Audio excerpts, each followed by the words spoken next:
Mal do século, gente. Quantas pessoas não sofrem com essa doença? E aí você fica se perguntando como que começa a depressão. Porque em muitos casos, quando a pessoa vê, né, sente os sintomas, geralmente ela já está muito além aí do que poderia ser um tratamento preventivo para melhorar, não é?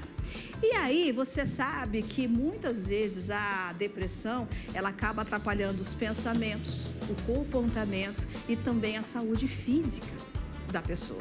Se você está passando por essa doença ou conhece alguém, é muito importante procurar uma ajuda médica e também psicológica adequada. E é por isso que a gente trouxe hoje, a gente vai receber a Jaqueline Gabres, para a gente conversar um pouquinho sobre esse assunto, para a gente entender mais, né, Jaque? Obrigada. Boa tarde.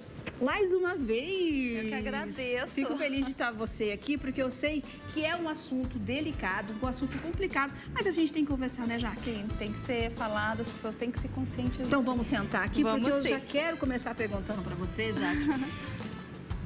Às vezes a pessoa vai procurar um tratamento com uma psicóloga ou uma terapeuta já sobrecarregado e com nível elevado já. Como que a pessoa já pode começar a observar alguns sinais para aquele sinalzinho de alerta? Isso. Então, assim, se a pessoa percebe que ela está perdendo o interesse por coisas que antes geravam prazer, se ela percebe que ela já não tem vontade de sair, já não tem vontade de fazer os mesmos exercícios, se ela está ali há mais de 2 semanas com uma tristeza recorrente, sem motivo, se ela chora por tudo, se ela percebe que ela está mais irritada, aí é um sinal de alerta para ela buscar uma ajuda profissional. Agora, quando a gente fala em chorar, gente, vamos falar a verdade, mulher tem um problema de TPM. Então, assim, às vezes não vai me confundir também TPM com depressão, porque não é isso mesmo, é um choro melancólico, que você não sabe de onde que vem essa tristeza. Aí vem Jaque? o tempo. Por exemplo, nós passamos por situações na nossa vida, como perca de alguém muito importante, como, por exemplo, uma perda de um emprego, um rompimento de um relacionamento. Isso vai gerar uma tristeza. Então, você tem um motivo. Na depressão, já não tem, assim, um motivo aparente.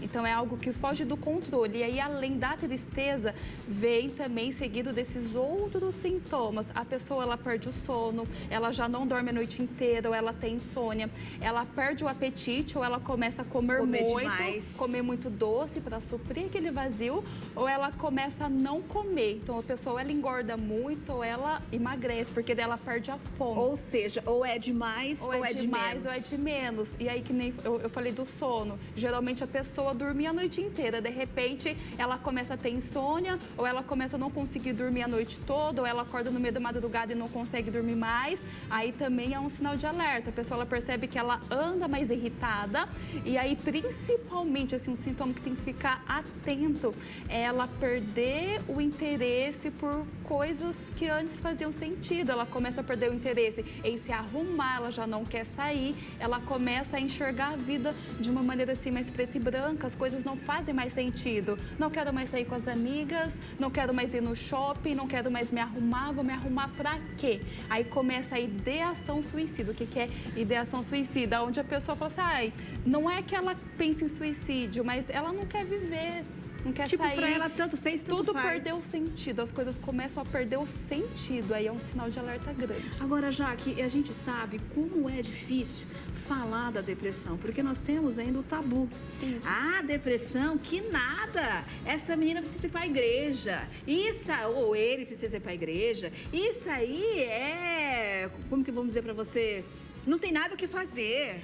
Por que a gente ouve falar tanto? E isso também acaba atrapalhando eu contar para o outro ou a pessoa de me contar, se eu tenho esse pensamento. Né? Isso, porque é igual você disse, é um tabu. Eu não falo que é nem tabu, mas é uma ignorância mesmo. É uma ignorância. Em pleno século XXI, porque as pessoas que elas estão com depressão, o que as pessoas precisam entender, ela não escolhe estar daquele jeito, ela está daquele jeito. O cérebro dela por si só já vai fazer ela enxergar o mundo de maneira diferente. A pessoa não consegue ser positiva, ela perde a esperança, a depressão faz ela enxergar situações e o mundo de uma maneira distorcida. Então, a pessoa, às vezes, que convive ou que está do lado, ou que não tem muito conhecimento, começa a acusar. Isso é falta de Deus, isso é preguiça, isso é frescura, então isso acaba piorando, porque essa pessoa, ela precisa ser primeiramente acolhida. E se ela não consegue ter esse acolhimento ali da família, que são as pessoas mais próximas, ela vai poder contar com quem? Com quem? E assim, e é importante o quê? A família também perceber, até para estar incentivando ela a procurar um tratamento médico, porque nós temos que entender que isso não é sinal de fraqueza, muito pelo contrário.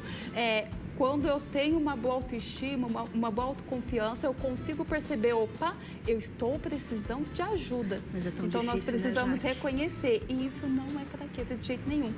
E aí que eu falo, eu tive um caso, por exemplo, meu pai, ele faleceu de depressão. Na época eu tinha 10 anos e eu vejo que a falta de informação levou ele a chegar no estágio mais grave de tirar a vida, inclusive. Eu vejo quanto que a falta de informação, tanto da família, quanto, assim, dele mesmo, mas principalmente da família. Por exemplo, no dia que ele faleceu, ele era um homem muito ativo, muito assim, saía para trabalhar, trabalhava em 2 empregos e aí, de repente, ele começou a não querer trabalhar, sinal de alerta. De repente, ele não levantou da cama para ir trabalhar. Peraí, gente, tem alguma coisa errada, essa pessoa é muito ativa, como assim ela não levantou? Então, é um sinal de alerta muito grande. Peraí, vamos buscar ajuda, vamos no profissional, vamos atrás, porque a pessoa, ela não responde por si só. A pessoa, ela não quer tirar a vida, ela quer acabar com aquela dor, porque ela está numa desesperança tão grande que ela não vê mais saída. Mas aí é que tá, já que quando a pessoa não vê mais saída, quando ela está nessa situação, que ela não consegue, chega ao ponto que ela não consegue levantar na cama, para ela, às vezes, ouvir também a palavra de alguém que queira ajudar é difícil. E como que faz fazer isso? Aí, assim, precisa buscar um profissional de saúde mental urgente. Se a pessoa não quer ir por boa vontade, ligar para um hospital para que seja acompanhada essa pessoa. Essa pessoa precisa mesmo se ela não quiser?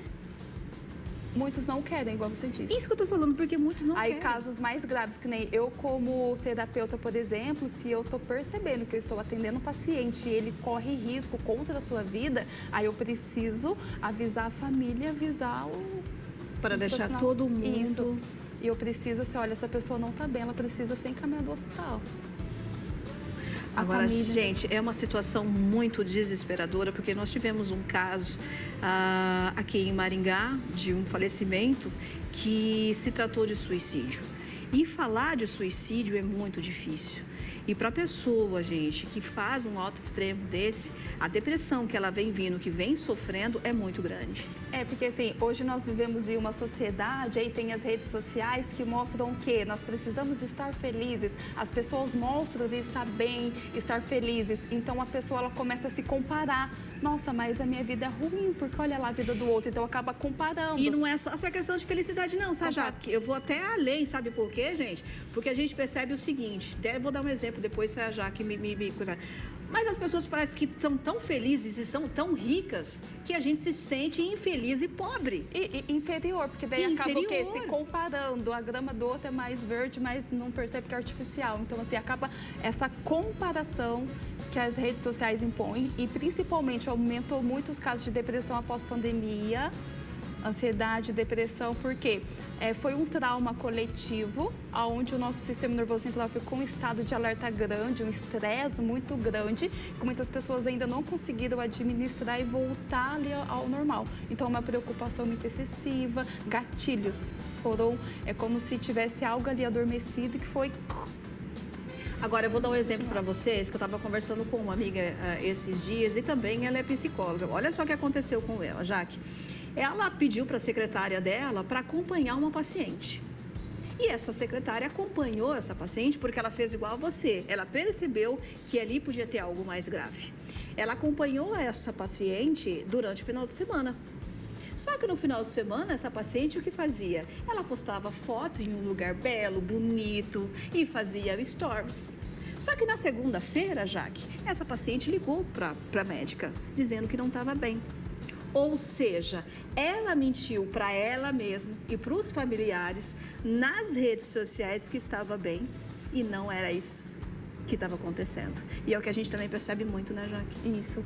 Então, assim, por essa busca incessante de mostrar que eu preciso estar bem, eu preciso estar feliz, essa necessidade de mostrar ali na internet, às vezes leva a essa, eu não falo vida de mentira, mas a pessoa querer ali se igualar a todos. Uma vida artificial. Uma vida artificial. Artificial. Produção, vamos abrir, Zaninelli, olha para mim aqui, que a gente tem 2 perguntas aqui, ó. Primeiro, quero mandar um oizinho para todo mundo, Simone, Ana Marisa, César, Sônia Maria, o Alisson Silva. Olá, Kelly Moraes, tudo bem?